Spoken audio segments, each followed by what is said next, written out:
Students, welcome to study smart. Active और passive voice की इस सीरीज में अब आगे बढ़ते हैं।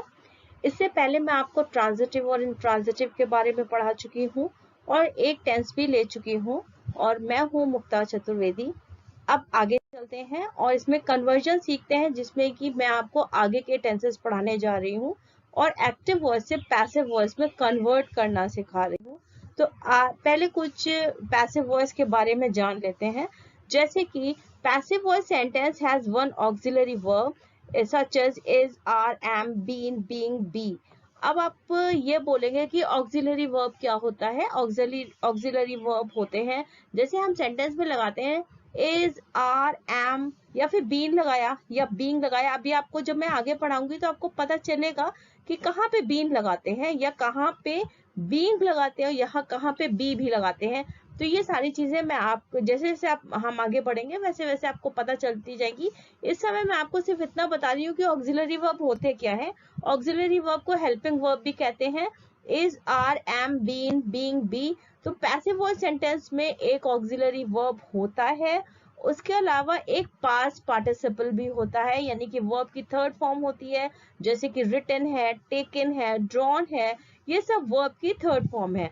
तो पैसिव वॉइस में ये दोनों चीजें जरूर होती हैं, एक ऑक्सिलरी वर्ब यानी कि is, are, am, been, being या बी है, या फिर पास्ट पार्टिसिपल होगा, जो कि बहुत जरूरी है। हमेशा वर्ब की थर्ड फॉर्म ही लगती है पैसिव वॉइस में। अच्छा, एक और चीज है कि the word by is not always used before the object. कि ऑब्जेक्ट के पहले बाय का यूज हो, मोस्टली बाय का यूज होता है, लेकिन जरूरी नहीं है कि हमेशा बाय का यूज हो। कभी कभी विद का भी यूज होता है, कभी कभी टू का भी यूज होता है।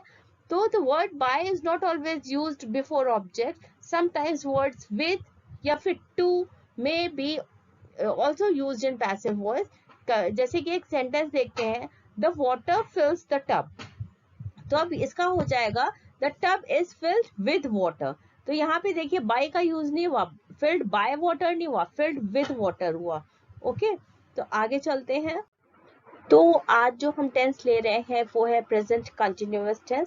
एक्टिव वॉइस में इसका जो फॉर्मूला है या स्ट्रक्चर है वो है सब्जेक्ट होता है, फिर ऑक्सिलरी वर्ब यानी कि इज, आर, एम या कुछ भी हो सकता है, फिर मेन वर्ब आता है, उसके साथ आईएनजी लगता है और फिर ऑब्जेक्ट लगता है। जैसे कि सेंटेंस हो सकता है जॉन इज प्लेइंग फुटबॉल।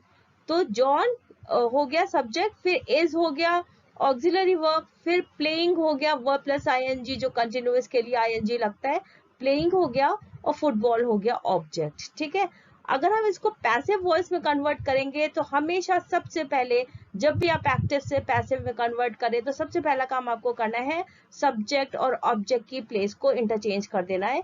जो एक्टिव वॉइस का सब्जेक्ट है वो पैसिव वॉइस के ऑब्जेक्ट में चला जाएगा और जो एक्टिव वॉइस का ऑब्जेक्ट है वो पैसिव वॉइस के सब्जेक्ट में चला जाएगा। हमेशा इस बात का ध्यान रखिए। फिर ऑक्सिलरी वर्ब, फिर सब्जेक्ट के हिसाब से जो भी ऑक्सिलरी वर्ब बनेगा, इज, आर, एम, बीन, जो भी बनेगा वो हम यूज करेंगे है। उसके बाद यहाँ पे आईएनजी लगा है, देखिए आईएनजी लगा है, तो कंटिन्यूअस में हमेशा आईएनजी लगता है। तो आईएनजी में जब हम चेंज करते हैं पैसिव वॉइस में तो उस आईएनजी की जगह में हमेशा बीइंग लग जाएगा। इसको हमेशा याद रखिए। रूल्स को अगर आप फॉलो करेंगे, रूल्स अगर आप याद रखेंगे तो फिर आपके लिए चीजें आसान होती चली जाएंगी। इसलिए ये रूल याद रखिए कि जब भी आप एक्टिव वॉइस में आईएनजी देखेंगे वर्ब के साथ तो पैसिव वॉइस में चेंज करने के बाद वो बीइंग में कन्वर्ट हो जाता है। आईएनजी की जगह पे बीइंग होता है। फिर उसके बाद जैसा आपको पहले बताया है पास्ट पार्टिसिपल होगा ही, और फिर बाय, फिर ऑब्जेक्ट। ओके, अब फर्दर कुछ सेंटेंस देख लेते हैं। जैसे जय इज वॉचिंग अ मूवी। ठीक है, ये प्रेजेंट कंटिन्यूअस का सेंटेंस है, इज वॉचिंग अ मूवी। तो जब हम इसको कन्वर्ट करेंगे तो सबसे पहला काम क्या करना है, आपको जैसे पहले भी बताया था, सब्जेक्ट और ऑब्जेक्ट की प्लेस को इंटरचेंज कर देते हैं। जय जो इसका सब्जेक्ट था एक्टिव वॉइस का, वो इसके ऑब्जेक्ट की प्लेस पे आ जाएगा पैसिव वॉइस के, और मूवी जो इसका सब्जेक्ट था वो पहले आ जाएगा, यानी सब्जेक्ट की प्लेस पे आ जाएगा। फिर इज का इज ही रहेगा, मूवी के साथ इज लगेगा। फिर आईएनजी है तो रूल के हिसाब से आईएनजी होता है तो बीइंग लगता है, पास्ट पार्टिसिपल होता ही है, और फिर बाय और फिर ऑब्जेक्ट। तो हमारा सेंटेंस बन जाएगा the movie is being watched by Jay. I hope आपको समझ में आ गया होगा। बिल्कुल उसी तरीके से सारे चेंजेस किए गए हैं जैसे आपको पहले बताया था कि सब्जेक्ट और ऑब्जेक्ट की प्लेस इंटरचेंज करने के बाद auxiliary verb is are am, फिर लगेगा बीइंग क्योंकि आईएनजी लगा है, पास्ट पार्टिसिपल बाय तो लगता ही है पैसिव वॉइस में, और फिर ऑब्जेक्ट लगेगा जो कि पैसिव एक्टिव वॉइस का सब्जेक्ट होगा।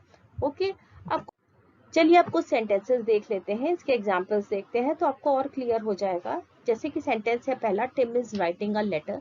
तो सबसे पहला काम आपको क्या करना है जब आपको पैसिव वॉइस बनाना है, सब्जेक्ट और ऑब्जेक्ट की प्लेस इंटरचेंज कर देनी है। देखिए टिम इसके बाद में आ गया, सेंटेंस के बाद में, लेटर पहले आ गया सब्जेक्ट की प्लेस पे, फिर इज आएगा, लेटर के साथ सिंगुलर है तो इज लगेगा, फिर आईएनजी है तो अकॉर्डिंग टू रूल बीइंग लगेगा, फिर पास्ट पार्टिसिपल लगता है, फिर बाय, फिर ऑब्जेक्ट। तो हमारा सेंटेंस बन गया a letter is being written by Tim. फिर नेक्स्ट देखते हैं, जॉन इज ईटिंग केक। तो इसमें भी जॉन और केक जो कि सब्जेक्ट और ऑब्जेक्ट है, इनकी प्लेस इंटरचेंज हो जाएगी। तो ये हो जाएगा जो केक बाद में आया था यानी ऑब्जेक्ट की प्लेस पे आया था एक्टिव वॉइस में, तो इसमें सब्जेक्ट में चला जाएगा, और इसका सब्जेक्ट जॉन लास्ट में चला जाएगा ऑब्जेक्ट की प्लेस पे।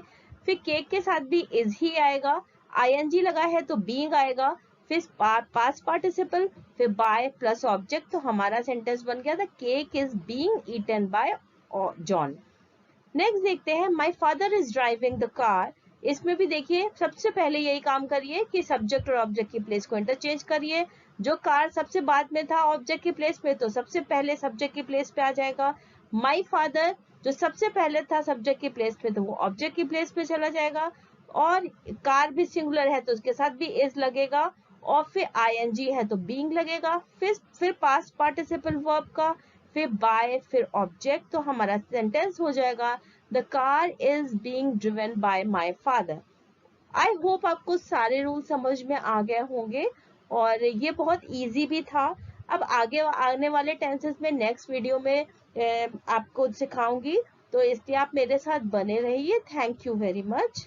Please like and subscribe my channel and press the bell icon to get notification. Thank you.